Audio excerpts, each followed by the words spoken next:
திருடாதே பாப்பா திருடாதே, திட்டம் போட்டு திருடுற கூட்டம் திருடி கொண்டே இருக்குது திமுக.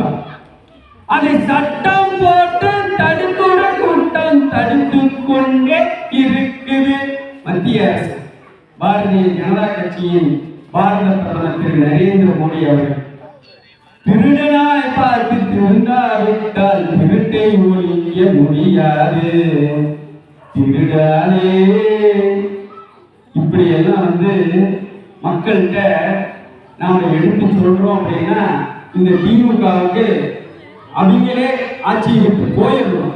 ஆனா அவங்க போக மாட்டாங்க. தயவு செய்து 2026 தேர்தலில் நாம தான் அவங்களை வீட்டுக்கு அனுப்பணும். அதை எப்படி அனுப்பணும் அப்படின்னு சொல்லி சொன்னா, அனைவரும் ஒன்று சேர்ந்து தேசிய ஜனநாயக கூட்டணியான அதிமுக வேட்பாளர் நம் பகுதி மண்ணின் மைந்த எடப்பாடியார் அவர்களுக்கு உங்களது வாக்குகளை அனைத்தும் செலுத்தி அவரை மாண்புமிகு முதல்வராக வெற்றி பெற செய்ய வேண்டும் என்று எங்களது பாரதிய ஜனதா கட்சியின் சார்பாகவும் தேசிய ஜனநாயக கூட்டணியின் சார்பாகவும் அனைத்து கட்சி சார்பாகவும் கேட்டுக்கொண்டு எனக்கு வாய்ப்பளித்த அனைத்து நல்ல உள்ளவர்களுக்கும் நன்றி கூறுகிறேன்.